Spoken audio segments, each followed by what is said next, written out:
India ने Saudi और China के मंसूबों पर पानी फेरते हुए ब्रिक्स के एक्सपेंशन को रोक दिया है और ब्रिक्स करेंसी के अंडर भारतीय रुपए को आगे ना बढ़ने देने और युआन को इंटरनेशनलाइज करने की जो चीन की साजिश थी उसे भी नाकाम कर दिया है।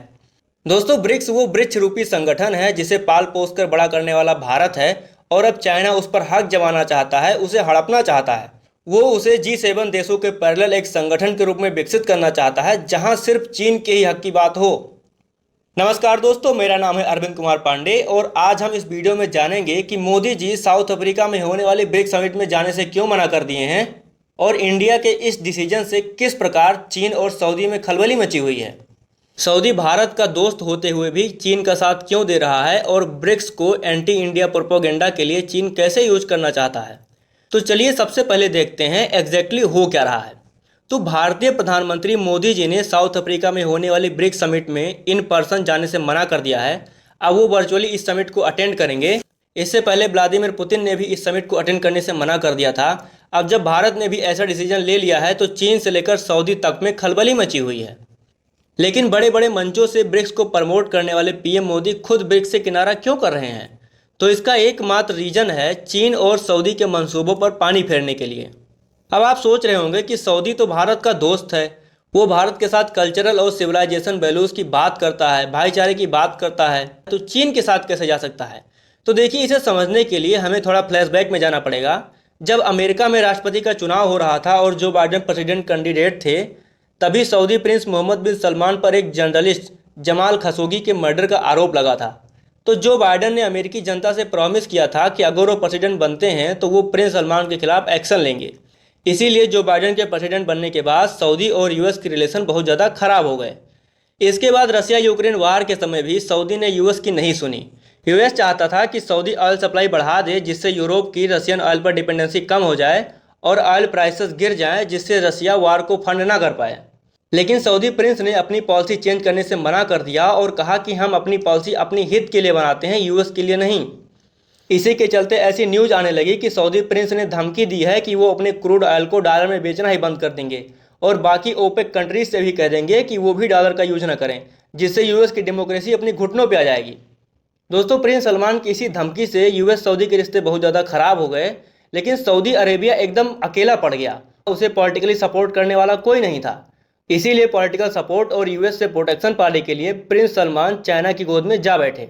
उन्होंने सबसे पहले चाइना को ऑयल एक्सपोर्ट करने के लिए युआन को एक्सेप्ट कर लिया।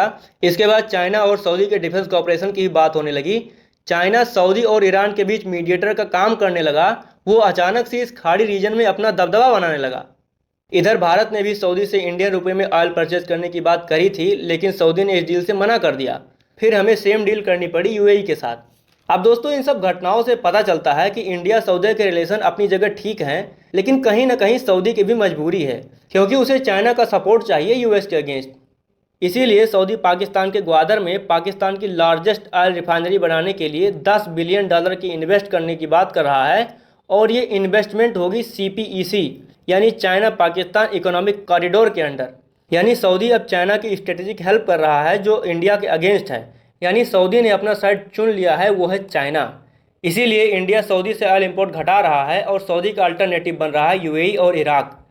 यहाँ पर आप देख सकते हैं India's crude oil import from Saudi drop 34% इन जुलाई। यानी इंडिया और सऊदी के बीच कुछ ठीक नहीं चल रहा है। अब दोस्तों, बात करते हैं करंट सिचुएशन की। तो चाइना ब्रिक्स का एक्सपेंशन करके ब्रिक्स में सऊदी जैसे कंट्रीज़ को एंटर करना चाहता है जो एंटी अमेरिका स्टांस के साथ साथ चाइना का गुणगान करें। लेकिन भारत और ब्राज़ील ने इसका विरोध करते हुए कहा है कि हम चाहते हैं कि अर्जेंटीना और नाइजीरिया जैसी डेमोक्रेटिक कंट्रीज ब्रिक्स का पार्ट बने, ना कि डायनेस्टिक ऑटोक्रेटिक रूल वाला सऊदी अरेबिया जहां पर तानाशाही है। अब दोस्तों, इंडिया को पता है सऊदी चाइना का पपेट बन चुका है, इसीलिए वो किसी भी तरीके से ब्रिक्स में नहीं आना चाहिए, वरना ब्रिक्स में भारत की पकड़ कमजोर हो जाएगी। इसीलिए ब्रिक्स एक्सपेंशन को इंडिया के साथ ब्राज़ील ने मिलकर अपोज किया है और जब पीएम मोदी साउथ अफ्रीका नहीं जाएंगे तो ब्रिक्स का एक्सपेंशन होल्ड पर पड़ने वाला है। वहीं अब दूसरी बात करें तो वह है ब्रिक्स करेंसी की। हम सब ब्रिक्स करेंसी लाने की बात कर रहे थे, लेकिन ब्रिक्स करेंसी को China as a tool use करने वाला है जो उसके युआन को फैसिलिटेट करे। हम जरूर चाहते हैं कि डी डॉलराइजेशन हो, but not at the cost of yuan. अगर डॉलर की जगह युआन ले लेता है तो उससे हमें क्या फ़ायदा? हम चाहते हैं कि भारतीय रुपया इंटरनेशनलाइज हो, ना कि युआन।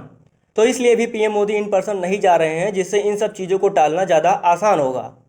अब दोस्तों इन सब चीज़ों से यूएसए बहुत ज़्यादा खुश है, लेकिन उतना ही ज़्यादा परेशान है चाइना और सऊदी।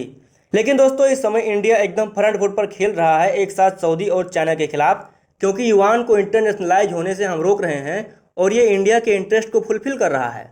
तो दोस्तों इन्हीं दो वजहों से भारतीय प्रधानमंत्री साउथ अफ्रीका नहीं जाएंगे। अपने विचार कमेंट सेक्शन में जरूर बताएं। मिलते हैं नेक्स्ट वीडियो में, तब तक के लिए जय हिंद जय भारत।